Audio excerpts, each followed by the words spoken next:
நண்பர்கள் அனைவருக்கும் வணக்கம். MEG TNPSC அகாடமியிலிருந்து முனைவர் மா. விஜய் அலெக்சாண்டர். நவம்பர் மாதம் 18ஆம் தேதியின் முக்கியமான நடப்பு நிகழ்வுகளை காண்போம்.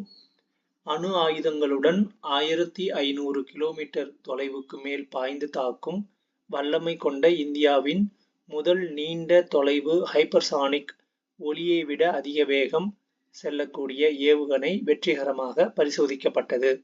இதன் மூலம் அதிவேகத்தில் தாக்கக்கூடிய பல்வேறு வான் பாதுகாப்பு அமைப்புகளை ஊடுருவி செல்லக்கூடிய ஏவுகணையை கொண்ட குறிப்பிட்ட சில நாடுகளின் பட்டியலில் இந்தியாவும் இணைந்துள்ளது.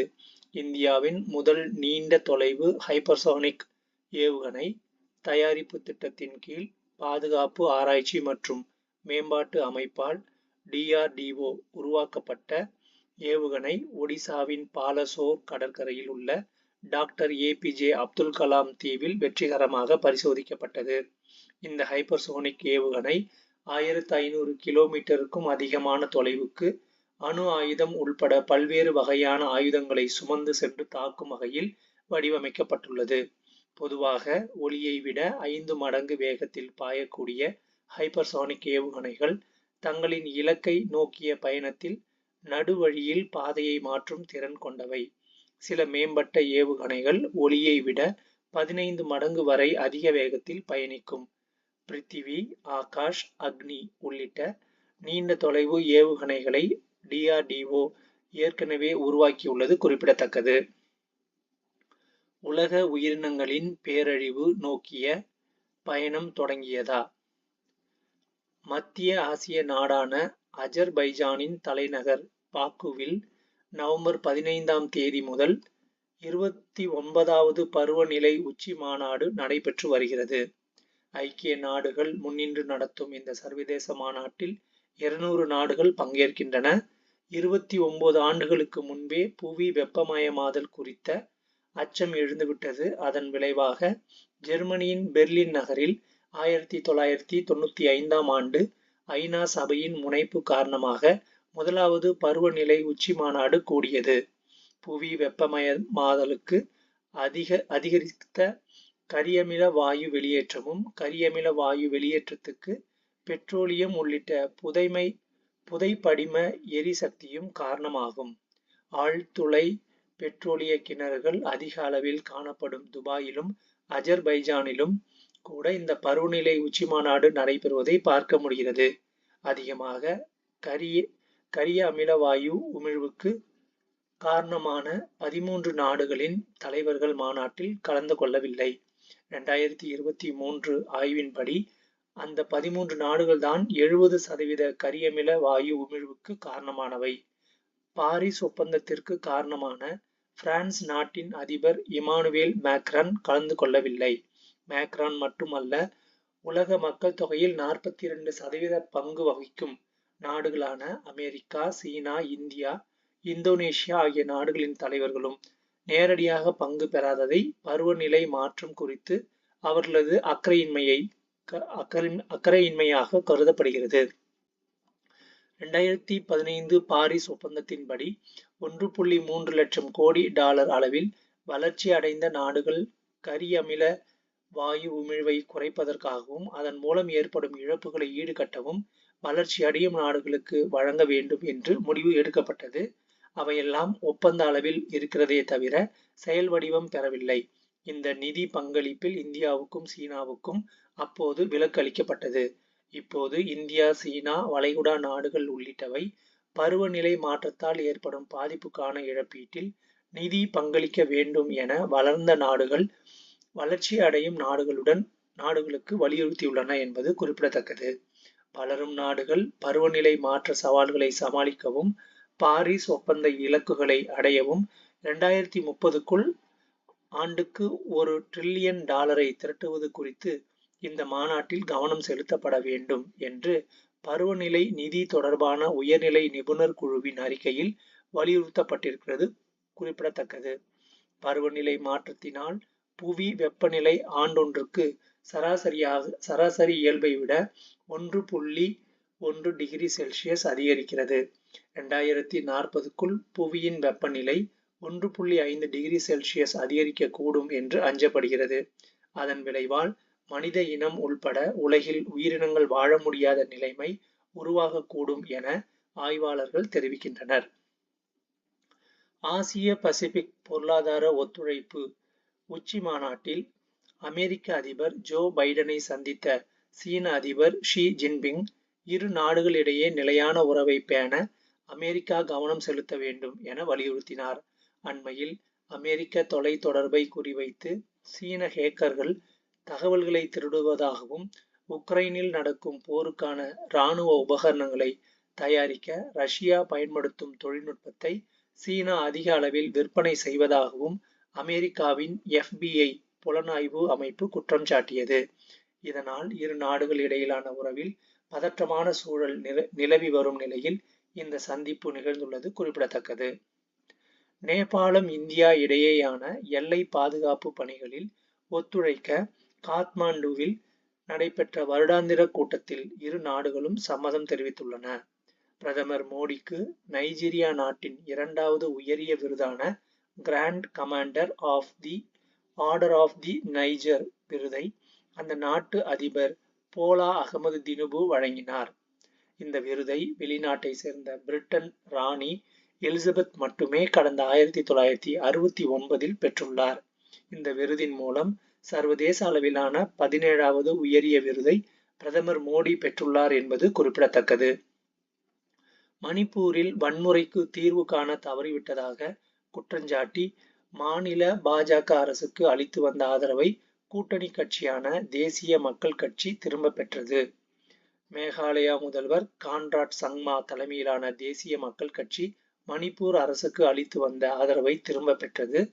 60 இடங்களை கொண்ட மணிப்பூர் சட்டப்பேரவையில் தேசிய மக்கள் கட்சிக்கு 7 MLAக்கள் உள்ளனர். ஆளும் பாஜக 32 MLAக்களுடன் தனி பெரும்பான்மை பலத்துடன் உள்ளது குறிப்பிடத்தக்கது. பஞ்சாப் ஹரியானா தலைநகர் பிரச்சினை தொடர்பான செய்திகள்.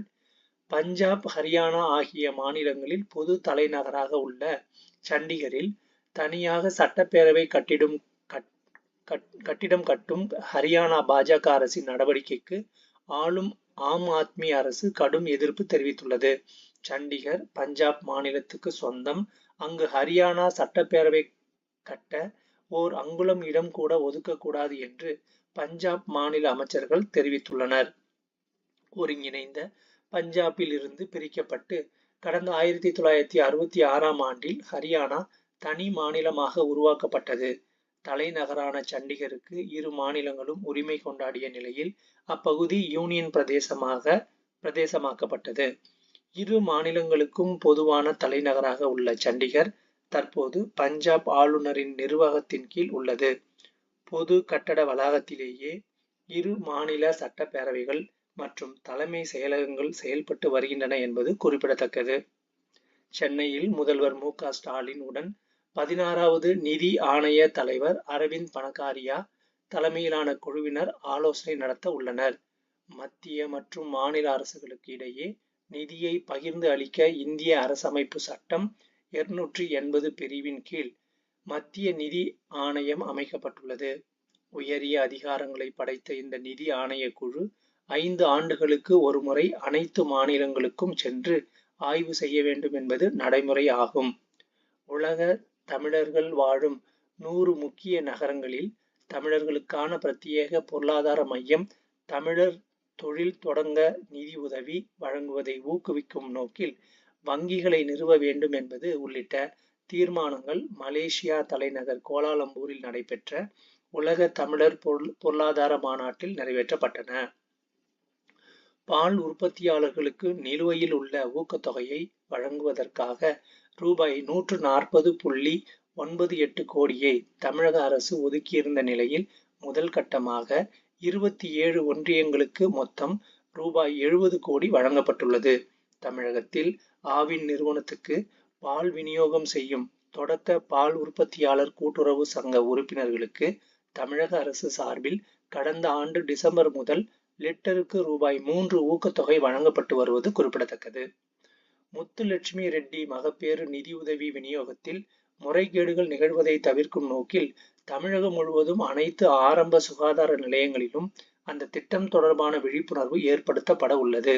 அதன்படி மகப்பேறு நிதி உதவி திட்டத்துக்கான அனைத்து செயல்முறைகள் நடைமுறைகளை QR குறியீடு மூலம் கைபேசியில் அறிந்து கொள்ளும் வசதி அறிமுகப்படுத்தப்பட்டுள்ளது. தமிழக அரசு சார்பில் டாக்டர் முத்துலட்சுமி ரெட்டி மகப்பேறு நிதி உதவி திட்டம் செயல்படுத்தப்பட்டு வருகிறது.